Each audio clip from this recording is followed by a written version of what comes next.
It's a wonderful day, and you're tuning in to the show Rome is in Manila. This is where I share stories on self improvement, language learning, motivation, productivity, time management. Name it, and I'll try to have it. Honestly, this sounds a little corny, but you'll be hearing this intro for all of this month's episodes, so just enjoy the sounds of it while it lasts. This episode starts in 3, 2, 1. Hello, Andrew, and welcome to the show. Yeah, hello, Ron. It's Yes, my well, pleasure to be here. yes, that's great. Thank you very much. Okay, so how are you doing today? It's great today. The weather is quite good here. Mm-hmm. Sunshine, enjoy everything here. Oh, I see, sunshine. Well, yeah, I like sunshine too, but I hope it's not too hot. It's not hot in there, is it? It's actually pretty hard. It's like bread the record these days. Super hard. I see. So it's also like summertime in Yeah, Taiwan. it's summertime. It's Yeah. summertime. Okay. Do you like summertime? Yeah, pretty like, but if it's too hard, then maybe not. But I'll try to check myself to enjoy everything. Okay. I see. All right. So, before we begin, I'd like you to have a chance to introduce yourself first. So, tell us about who you are, what you do, like in general. Okay, I'm Andrew, and right now, currently, I work as the operation data analyst in a multinational company. Yeah, Mm, and right now, our company provides a service in Southeast Asia market. Yeah, so that's also why I have a chance to meet Rome and also meet some friends in Southeast Asia. Yeah, okay. oh, All right. Thank you. Thank you. That's cool. Yeah, actually, Andrew and I met in 2000, was that 2017? eight, 18, I think. 18. That was the first time we met. Okay, Yeah, so we met yeah, in 2018 and then in the Philippines, and then we met again in Taiwan when I visited. And then last yeah, year we met again in the Philippines, right? When you visited yeah, again for a business trip. yeah, exactly. Yes, actually. Yeah, and actually Andrew is a very good friend, I think, because whenever we meet, we get to discuss a lot about different kinds of things, usually about ideas, right? We talk about Yeah. ideas. And I think that's very special because I don't have a lot of friends with whom I can talk about ideas. I mean, yeah, it's kind of a different sphere that I have in the Philippines. But with you, I feel comfortable talking about ideas. And that's why our theme or our topic for today is about books. Okay, so in general, it's about books and about reading. Okay, Yep. so could you tell us about your reading habits? Like, how often do you read? How many books do you read? Okay. Usually, right now, every year I read about around like 10 to 20 books. Like for last year, I read about 18 books. And 18 books usually, last year. Mm, 18 books, yeah, last year. And usually, right now, in terms of frequency, usually I would do my reading like 2 times or 3 times a week. And mm, like most of the time is on the weekend. As you know, like as the office worker, we don't have much time, mm, or say we don't, our time is not that flexible. So usually the time that I can do longer reading is on the weekend, usually Saturday or Sunday. Yeah. And in terms of location, I sometimes I prefer to stay at home doing my reading, but sometimes mm, I prefer to go to cafe. But this one thing in common is like I prefer to have a live music playing on the background, which mm, can be really helpful for me to be more focused on reading. Yeah. mm. I see. And so you read 2 to 3 times a week, and that means to you like a lot block of time, right? Like how many hours do you spend sitting on a book? Like in for one time, for Usually, example. for one that usually is like 1 to 2 hours. I'm not kind of person that can stay for 4 or 6 hours during the whole reading. Usually for 1 to 2 hours, then I would just like pause for a moment and then just Mm, do the other thing. Yeah, I think I that's For me, this is more comfortable to do the reading. Mm, I see. And so for you, are when you say reading, you're strict about it being only reading, like with your eyes, or do you also listen to audiobooks? Usually, most of the times, just with my eyes, audiobooks. Sometimes, yeah. Mm-hmm. Sometimes I will also use the podcast. Yeah, like Okay. like your channel, or sometimes I'll just check the economics on the podcast as well. Yeah. Oh, I see. That's cool. That's cool. And yeah, so when it comes to reading, because last year you said you were able to finish 18 books in a year.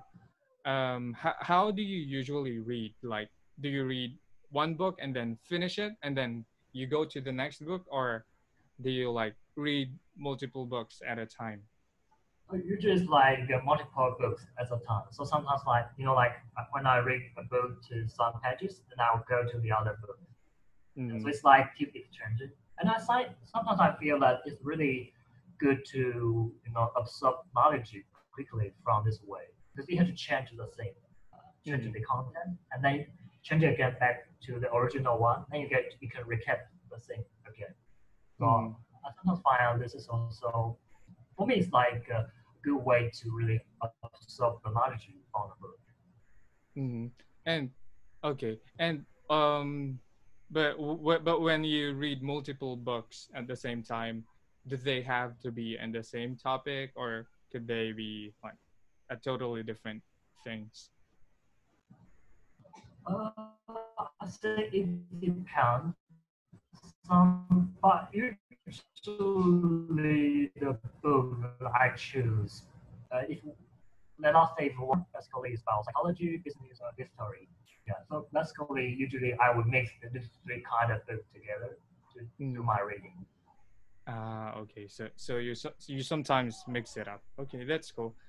All right. Yeah, Okay. All right. So that's about your reading habits, and I think that's really nice because I also read a lot of books these days, and I also mix them up. Sometimes I read about culture, and then I read about tech, so different kinds of yeah, things at the same time. And it's helpful because sometimes when we read books, we get bored. It's not that the book is not good, it's just that when we're reading at one particular topic for a very long time, we feel like yeah, there's some kind of wall blocking us. So we get to start reading another book. And then when we feel the same blockage, that's when we get back to the other one. Is that the yeah, same for you? exactly. Okay, Yeah, okay. so I try to refresh again. Right. Okay, that's cool. All right, so let's talk about the books that you've been reading recently. So, what are the last few books that you've read? Maybe give us two or three books that are most remarkable to you in the past 6 months or a year. Okay. If I can choose three books, then I would say the first one is How to Measure Your Life. This book, yeah, How this to book, measure your life? yeah, How to Measure Your Life. Okay. This book is written by the Harvard Business School professor Christine Clayton. Yeah, unfortunately, he just passed away this year. Yeah. Okay. However, I think this book is kind of the legacy he left to this world. And inside the book, I think we can find many insights. But from my perspective, I think there are two parts that I would like to share. Mm-hmm. The first one is about how to set a right goal to pursue in our life. Yeah. Mm-hmm. For example, like inside the book, it mentioned the importance of understanding the value and purpose of life. Mm-hmm. Because like nowadays, many people just like setting their goal based on how much fortune they should make or how much fame they should collect. But actually, these are not really a thing to make our life better. Like for example, like money is more like a tool. Itself is neutral. Mm-hmm. It's a tool to help us to find the purpose of our life. So he emphasized that we should actually pay more attention to about the relationship with our family. or the time we spend with our children, with our friends. Mm, Those kind of things cannot be established in a very short amount of time. They need time to cultivate. They need time to build. So you cannot say we want to do that only we have made enough fortune or money. You mm, have to do that like step by step and keep that moving forward. Yeah. So I think the first takeaway from this book is about how to set the right goal to pursue in mm, our life. Yeah. And the second part is about uh, the discipline. He mentioned the importance of the discipline. Yeah, of because the importance of the discipline. Yeah, because like in our life there can be many uh, like our life is just like the unending stream of extenuating circumstances that sometimes we have many excuse for our life. And so, like if once we break the promise or the lure we set on ourselves one time, then this hole will only get larger. So he mentioned that it's very important to make sure that we made our promise 100% or make our lure 100% right. mm, Otherwise, like if we made one error, then what I should say, make the break the promise or break a lure in one time, then it's highly possible we are going to break it again. mm, So it's strongly recommending us to do so to really discipline our life. Yeah. But from my perspective, I think uh, the thing he mentioned about the discipline is more about the more it's more about the lure that we should not touch. mm, We should not break something, for example, like alcohol or the drug, those kind of things. But in mm, terms of the developing the habit, then I think that can be another topic because like sometimes the habit cannot be built or be mm, changed in one time in one go. So sometimes from that perspective, then I would say we can change that gradually and mm, improve that step by step.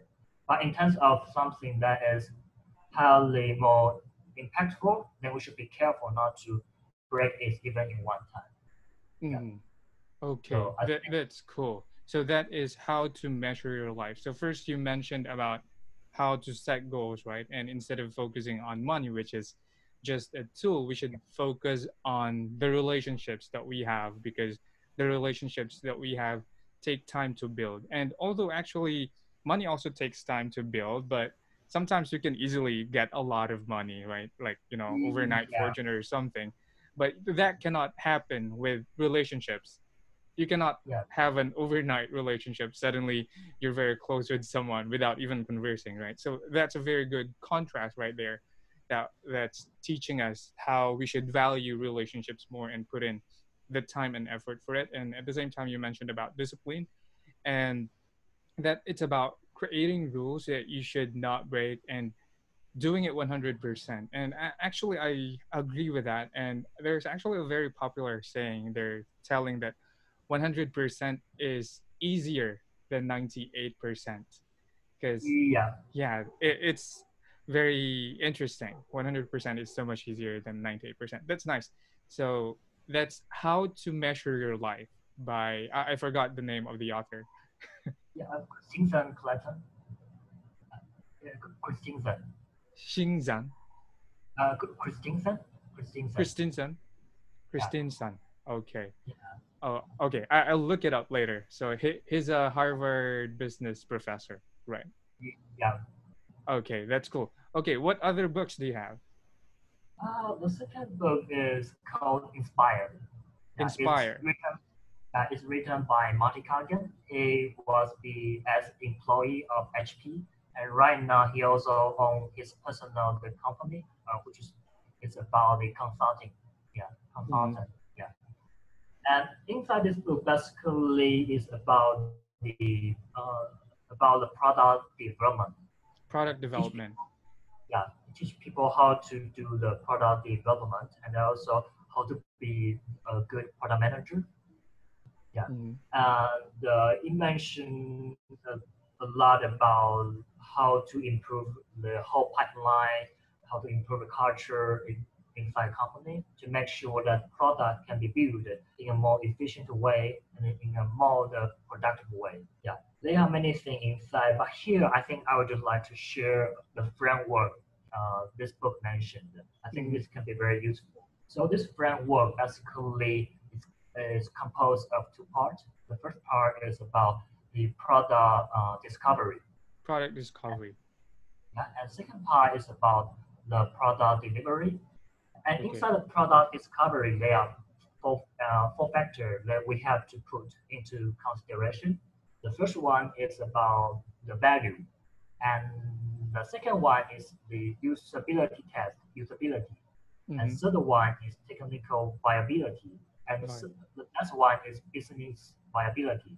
So for the first two parts, the value and the usability, I also we can say that it's almost the same thing.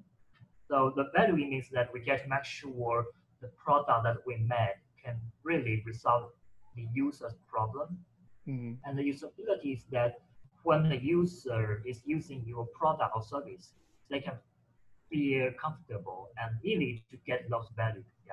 Mm-hmm. So you mentioned the importance of these two factors. Because if you don't make sure that these two factors are met, and then you just make the product out, then once you find this is wrong, if you want to modify that, you are going to take more effort to make the whole thing be improved.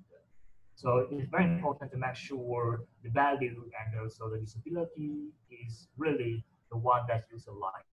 Mm-hmm. And the third one is the technical viability. You got to make sure that this thing can really be built by the team. Otherwise, like it's just the imagination. It cannot really be put into practice. And the last one is about the business the viability. Because sometimes you can build a very fancy product Mm-hmm. and people like to use that. But if it costs too much, then if the negative profit, if the profit is negative, then it's not going to work because you're going to burn out all the cash in your Mm-hmm. company. Yeah. And like from me, this the first part is pretty impressive is because like I for my first work I tried to start a new business with my friends. Mm-hmm. So when I was reading this book, it's pretty um, uh, straightforward to me and really remind me a lot of the mistake I have ever made in Mm-hmm. the past years. Yeah, especially about the value part because sometimes uh, for some the startup the founder they try to build up something just based on their personal the perspective. The thing Mm-hmm. people would like to use that, but actually the, the user's perspective can be quite different from what we saw in the beginning. So it's very important to do the test, use the test in the very beginning before the Mm-hmm. product is launched. Yeah. So this is the first part about the product development, which is the product discovery. Okay. And Products. part is about the product delivery. Mm-hmm. Yeah. So once your product, you find the factor that your user like to do, your user like to use, then you get to build it up. Then there are some factors that we have to put into consideration. The first one is the scalability.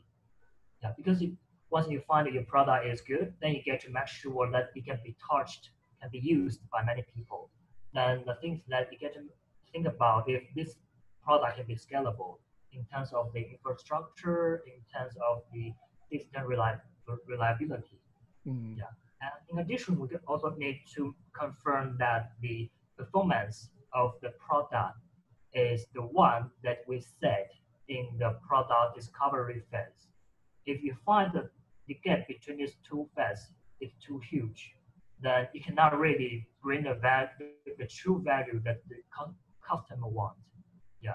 So I think basically this is the framework of the product development.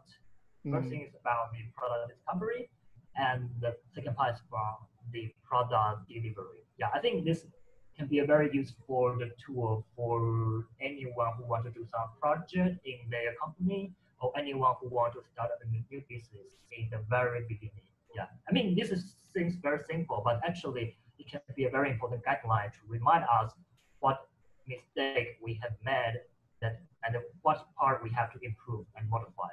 Yeah. Okay, that's really cool. So it's product development. It's like a product development book, but its title is Inspire. Yeah, it So inspired.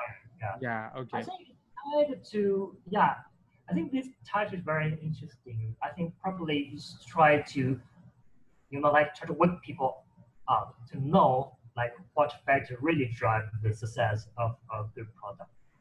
Yeah, Mm, that's my guess. okay, all right.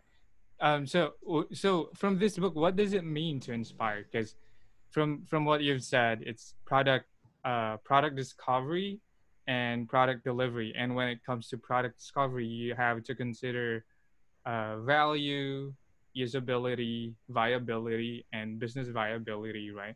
So what does it mean to inspire? Like, do you get like a sudden inspiration, or does he mean when the author said inspire, it's actually like digging into something and then discovering, because he used the word discover. I think discover and then inspire could like they come from different sides. Inspire could be like sometimes we think inspire is external, and then discover is, well, it's also external, but there's you doing something to make something out of maybe nothing. Yeah, I think from my perspective, I think the inspire it may here it may means that try to let people know like what factor really make the thing doesn't work. Yeah, Mm, because sometimes like for many company they are many cases that they have made a product and they have spent a huge amount of money or resource in that. Later they find out this is really not the product that the user want. Yeah. So from this book, they just want to give the very first guideline to let people to prevent us from jumping to that uh, quick mile, mm, jumping to that hole. So I mm, mean, from the discovery phases, it's very uh, clear that we have to make sure these four factors should be met. Then mm, once we get this, then it's kind of we are being inspired to know what kind of line we have to follow. I think mm. it's something more like this from my Okay. perspective. All right, all right, all right. Thank you for sharing that. Okay, so yeah, that's inspire. It's actually when I first heard the title, I thought it was like a motivational book, but it's interesting because it's a product development book, and at the same time, I think they probably shared examples about tech, right? Yeah. Yeah, so it's like a product development and a tech book. Yeah. In the book, you also mentioned, yeah. So basically, this book is about two parts. The first part is about the product development, and second part is about how to be a good product manager. So about the Mm, product manager, he also mentioned the importance of the technical background. Not exactly the technical background, but at least you get to have the some bad fundamental skill to manipulate your data and to communicate with the R&D engineer. mm, So inside the book, we also mentioned about the product manager is somehow like a small CEO. If you can be a good product manager, then actually it's a kind of a career path to the CEO. Because for a product manager, you have to take care of not only your project, but you have to take care about the whole concept of the product development. You get to negotiate, you get to communicate with the people from different divisions like marketing, on the sales, on the supply chain side, from mm. the engineer. You get to coordinate with people around the company. Yeah. Okay. You also mentioned, emphasize the difference between the product manager and the project manager. And for project manager, you just have to finish your project in time. But for product manager, is even a higher higher view than the project manager. You get to make sure not the project not just be done in time, but also get to make sure the product can be developed in a long term and can be Mm. sustainable. Something more like that. Yeah. Oh, I see. So it also includes a touch of sustainability. Okay, that's interesting. All right. Thank you for sharing the book Inspire. Okay, how many books do you have left? You I mean mean, right just now? share. Yeah. Oh, okay. I Another think that another book or yeah, another book. The last book is about it is a book about the Vietnam War. okay, Yeah, Vietnam inside War. yeah inside this book, I think the most impressive part of this book is this book presents the cruelty of the war Mm, to warn the people of the terrifying part of the war. But also in the same time, it also shows the very bright side of the human being to let us know that actually many problems can be resolved with the purest part of our heart. Yeah. mm, So inside on this book, I think there can be uh, 2 to 3 takeaway that I mm, would like to share. The first one is about how we see the challenges. Yeah, because mm, like I think most people don't like challenges. Challenge make us feel so bad, but actually, like in a world, if when facing a challenge, if we hold an attitude that is very negative or very ill-tempered, then it's not going to turn the thing around. So inside the book, the rule in the book actually shows that if we are willing to change our mindset when facing a challenge, actually the thing that we think is very difficult or impossible can actually be turned around. And if we and if we are willing to show more gratitude to every step of the challenges, actually the thing can be turned around easily with every action that we have contributed. So I think the first takeaway is about how we see a challenge and how we use the right mindset and thought mm, to make our challenge into a blessing. Because sometimes, like challenge can also be a good way to improve ourselves, to enhance ourselves. It's right. kind of the process to let us know which part we are not good enough and which part we have to modify and improve. Yeah. So this Mm, is the first takeaway from this book. And the second takeaway is about the love, like how we use the love to resolve the problem. I think this concept is very similar to uh, the American activist Martin Luther mm, say. Yeah, Martin Luther has mentioned that uh, actually the darkness cannot drive out darkness. Only light can do that, and hatred cannot drive hatred. Only love can do that. Yeah, and I think inside this book is somehow resonant with the the word from Martin Luther. Yeah, mm, and I kind of very agree with this kind of the concept as well because like once we use the violence or the hatred to try to resolve the problem, actually the final result is only like accumulate more hatred and violence. mm, Yeah, so actually the way to the total solution to that is really should be come from the love solution. You get to love your enemy, you get to love your opponent. Because once you love them, you are willing to listen to them, and then you can get their standpoint. And mm, once you know that standpoint, and then you will know the better approach to communicate with them. Yeah, so I think this is the second takeaway from this book. Yeah, mm. and the last one I would say is about learning by doing. Yeah, Learning it by is doing. yeah, learning by doing. Inside the book, it mentioned the importance of this way because sometimes but it doesn't mean that theory is not important. Theory is also very important. It's kind of good way to let us know which direction that we have to follow, which direction that we can try, which methodology we can apply.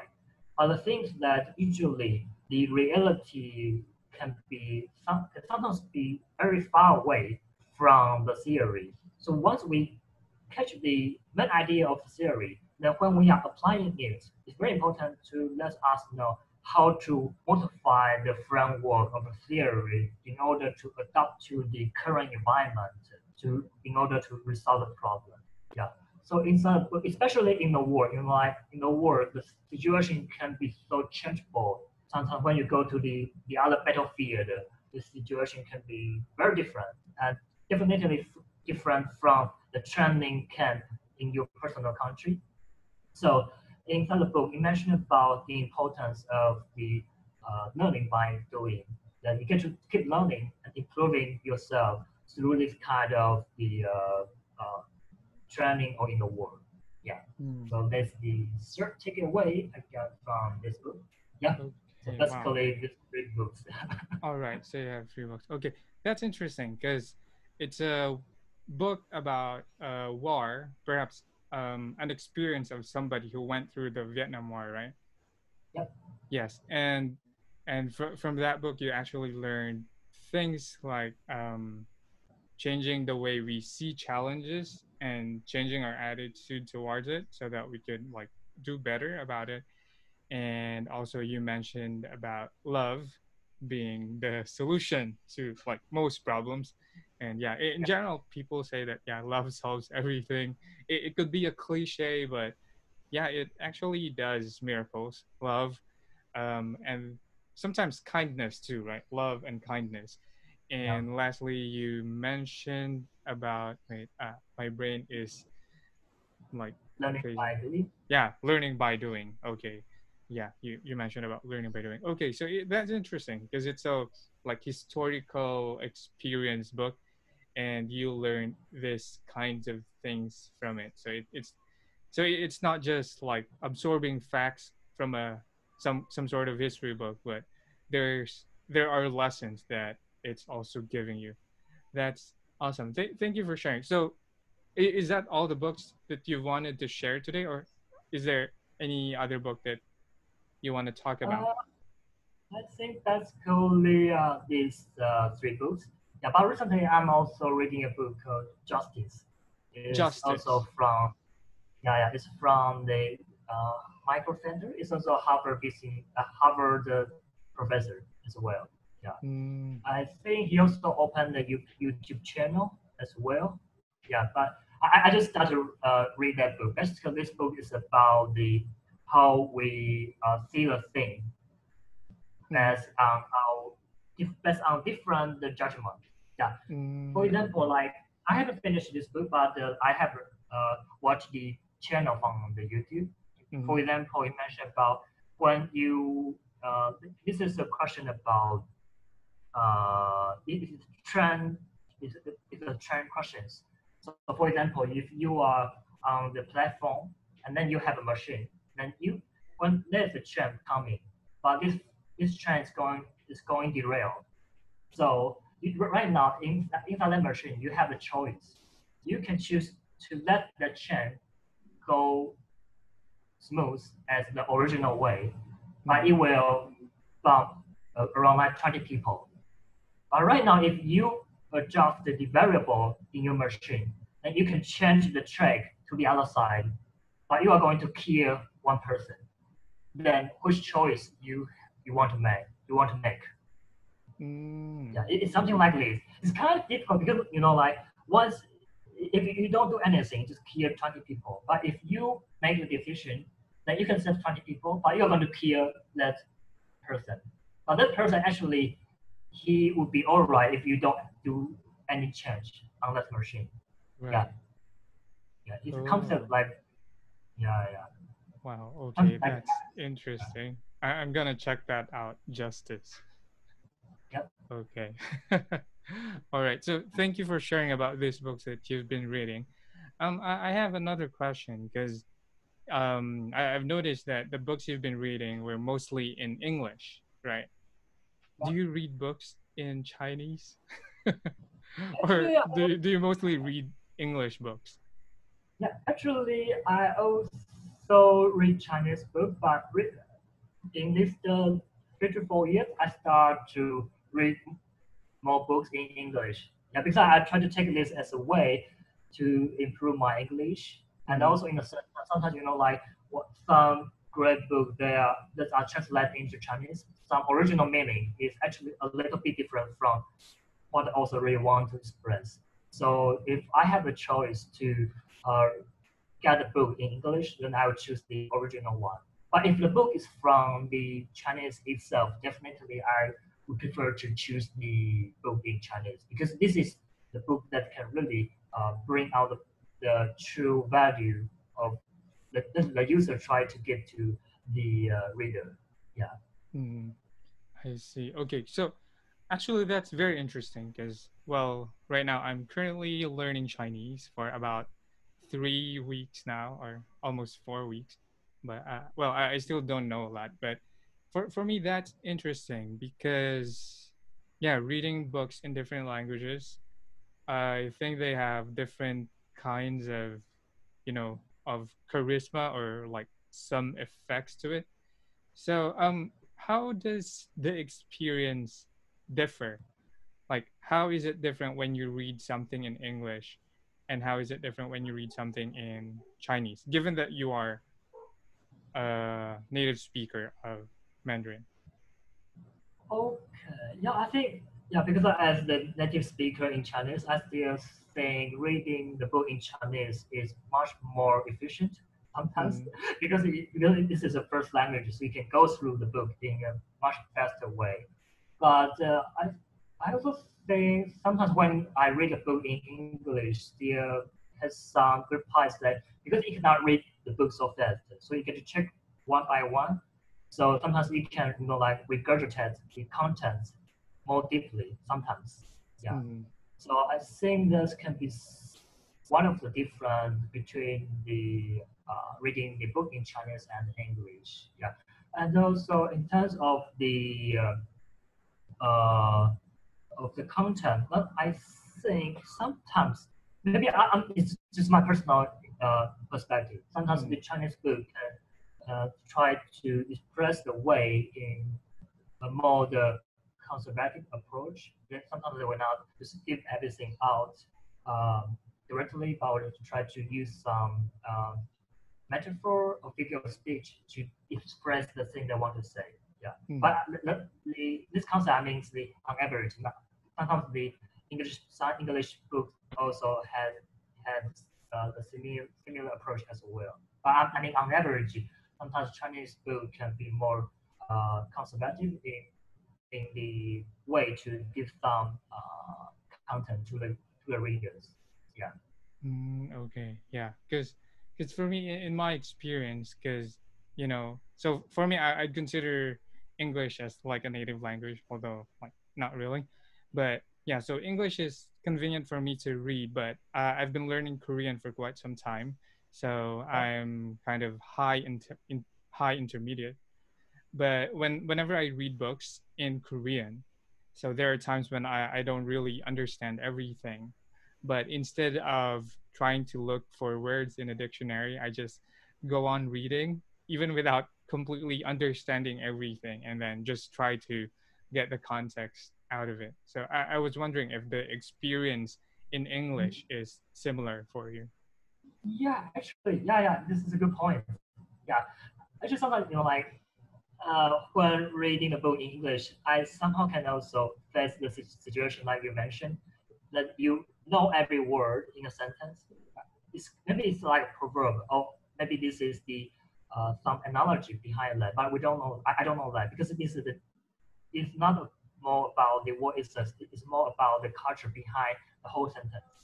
So sometimes you get, I know the whole word in a sentence, but cannot really get the meaning behind that. And I think the same thing also in Chinese, or Mm, maybe in other language, I'm not sure. Because sometimes every language has their own culture and their way to give the meaning. Yeah. So I think this is actually the most difficult part in reading a book from different language. Yeah. right.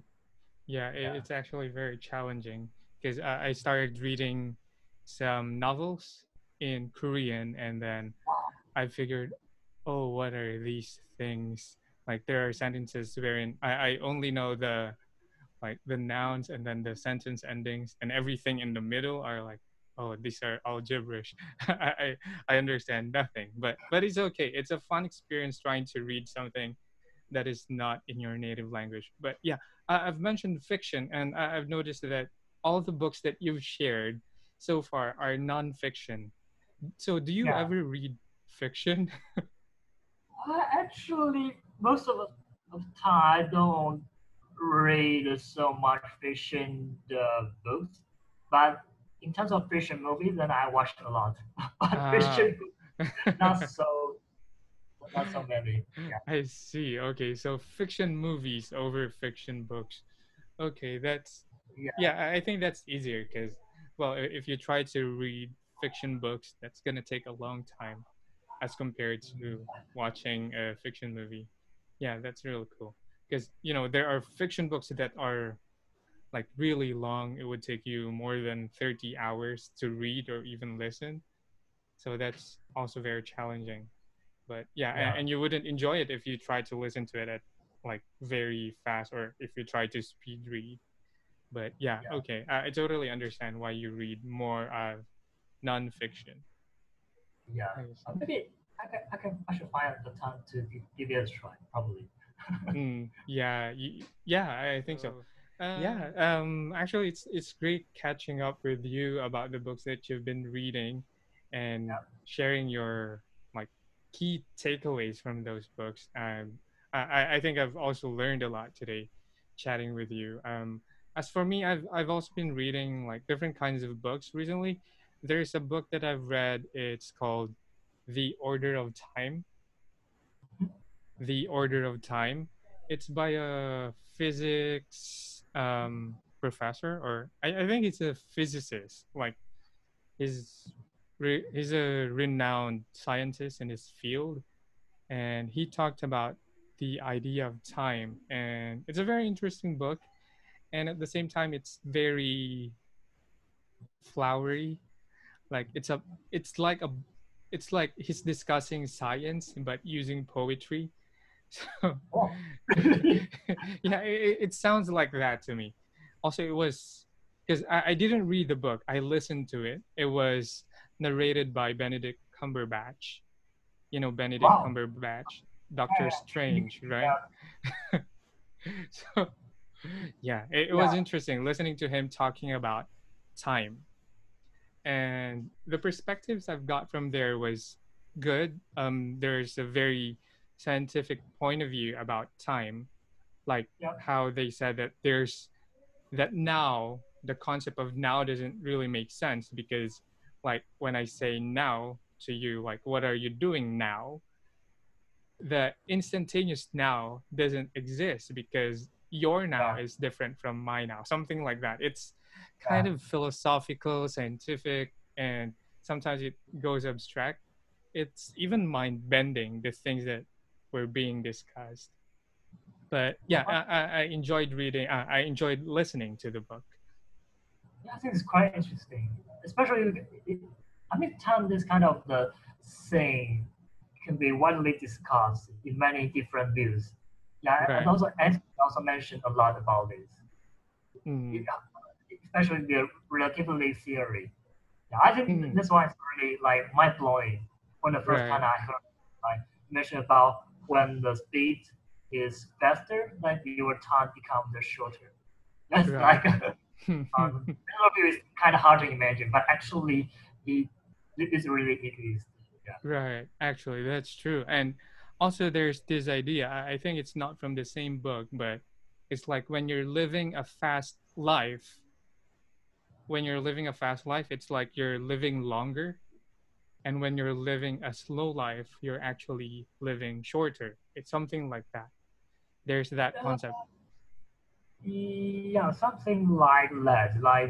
But it's kind of very abstract. It's Mm, kind of difficult uh, for people to elucidate that in a very clear way. But since if you, for example, for let's theory, there's one theory also mentioned that for the air flight attendant, usually they can live longer for live longer for around like 3 hours in Mm-hmm. their lifetime. And because Yeah. like the airplane is faster, yeah, Mm-hmm. it's always to keep in a very fast speed. Yeah. Yeah. So actually, the time is becomes slower, so you can live longer. Mm, right, right.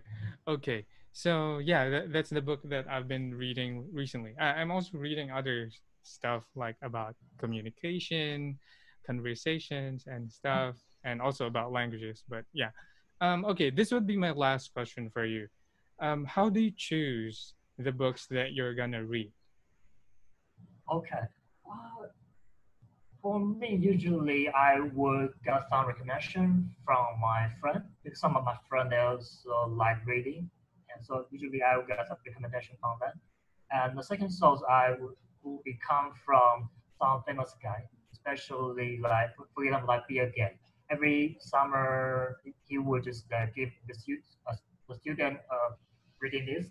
Yeah. So for example, like the Shoe Dog, this book, and also the Mindset, this book are or read book from Bill Gates reading list. Yeah.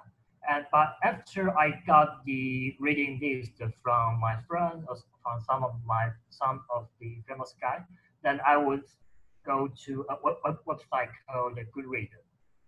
Yeah, Mm, called good Goodreads. reads. And now I just input the book title in the search bar and then check the review review number, and also the review itself of that book. If the review is high and also the review number is high as well, then Mm. probably would just pick that up as my next reading book. Yeah. Mm, okay, I see. That's cool. So mostly it's recommended by friends and people of authority that you follow, and then Yeah. you check them out, like you search for reviews. Okay, that's cool. I think that's also the same way that I'm trying to do. But right now, since I'm listening to audiobooks a lot, Yeah. so I don't really get a lot of recommendations from other people.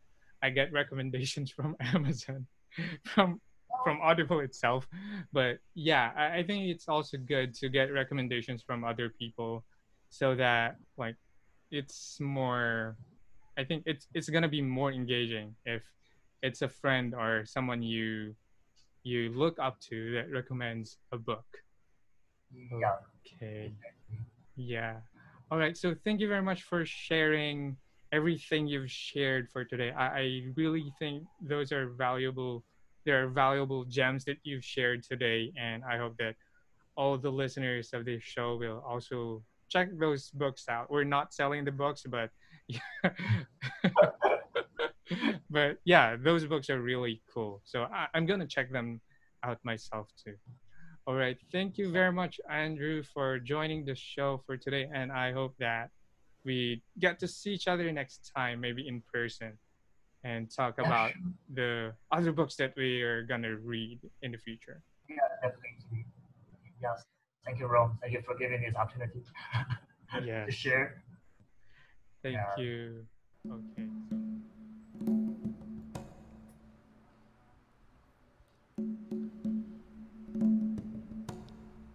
So it's a wonderful day, and you're tuning in to the show Rome is in Manila.